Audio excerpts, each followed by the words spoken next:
بسم اللہ الرحمن الرحیم وبہ نستعین والصلاة والسلام علی سید الانبیاء والمرسلین محمد بن عبد اللہ الامین وعلی آلہ وصحبہ اجمعین، اما بعد۔ میری جبین عقیدت سلام کرتی ہے، میری جبین عقیدت سلام کرتی ہے، قبول ہو کہ محبت سلام کرتی ہے۔ السلام علیکم ورحمۃ اللہ وبرکاتہ۔ حضرات علماء کرام، معزز مہمانان اعظام اور طلباء عزیز، سب سے پہلے تو میں اپنی اور ذمہ داران جامعہ کی طرف سے آنے والے تمام مہمانوں کا عمومی دل سے استقبال کرتا اور خوش آمدید کہتا ہوں، اور ساتھ ہی شکریہ بھی ادا کرتا ہوں کہ آپ نے اپنی تمام تر مصروفیات کے باوجود ہماری دعوت پر لبیک کہا اور تشریف لائے کہ تیری آمد سے ہر شئی چمکدار لگے ہے، تیری آمد سے ہر شئی چمکدار لگے ہے، یہ بزم یہ محفل گل و گلزار لگے ہے۔ خصوصاً حضرات حکم حضرت مولانا مفتی ابوبکر صدیق صاحب قاسمی، استاذ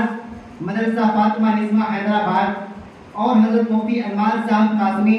امام و خطیب مسجد مدینہ حیدرآباد کہ ہم بےحد مشکور و ممنون ہیں کہ آپ نے ہماری بزم کو رونق بخشی۔ حاضرین محفل، جامعہ اسلامیہ مصباح العلوم حیدرآباد 20 سال سے تشنگان علوم دینیا کے سامنے علم و آگہی کا جام اٹھانے میں مصروف عمل ہے،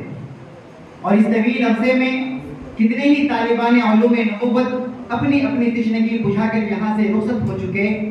ہم اپنی سعادت مندی سمجھیں کہ آج جس محفل کا ہم حصہ بنے ہوئے ہیں، یہ بھی اسی سلسلۃ الذہب کی ایک انمول کڑی ہے۔ عزیزان گرامی، ماضی کے جھروکوں میں جھانکتے ہوئے آج سے 15-20 سال قبل اس مقام کے منظر کو اپنی نگاہ تصور میں اجاگر کرنے کی کوشش کریں تو سوائے خرابے اور ویرانے کے کچھ بھی نظر نہیں آئے گا۔ نہ یہ آبادی نظر آئے گی، نہ ہی انسانی سروں کا یہ ہجوم دیکھے گا۔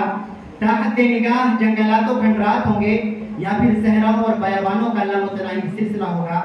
نیز کوہساروں اور جال سے گھری ایک ایسی ویران بستی ہوگی جہاں عموماً لوگ آنے سے بھی گریز کرتے تھے۔ لیکن سلام پیش کیجئے بانی جامعہ حضرت مولانا سید بشیر احمد اشرف حسامی حفظہ اللہ کے حوصلوں کو کہ جو بجا طور پر پھونک کر اپنے آشیانے کو روشنی بخش دی زمانے کو، یہ حقیقی مصداق ہے۔ مجھے کہنے دیا جائے کہ حضرت والا کی ہی وہ شخصیت تھی کہ جنہوں نے ایسی اندھیر نگری میں ایک چراغ علم روشن کر کے گویا اس بستی کی تقدیر بدل ڈالی، اس ویرانے کو ایسے گلستان علمی میں تبدیل کر دیا کہ جس کے پھول بوٹوں اور جس کی مہکتی فضاؤں سے سینکڑوں طلبہ نے اپنی مشام جاں کو معطر و معمر کیا، اور یہ سلسلہ تا دم تقریر جاری و ساری ہے، جس پر آپ حضرات کی موجودگی خود زبان حال سے گواہی بھی دے رہی ہے۔ ایسے باقیز ادارے سے منسلک ہونے پر آپ کا سینہ تشکر و امتنان کے جذبات سے لبریز ہونا چاہیے کہ وقت سے کوئی شکایت ہے نافلاق سے ہے، وقت سے کوئی شکایت ہے نافلاق سے ہے، یہی کیا کم ہے کہ نسبت مجھے اس خاک سے ہے۔ حاضرین، اس عرصے میں کتنے ہی کاررواں یہاں آئے اور مختلف شعبہ جات میں داخل ہو کر اکتساب فیض کر کے رخصت ہو گئے تاکہ بولیں یہ چمن یوں ہی رہے گا اور ہزاروں پھول بلیں اپنی اپنی بولیاں سب بول کر اڑ جائیں گے۔ طلبہ عزیز، آپ ان تصویروں کو اپنے دل و نگاہ میں قید کر لیں،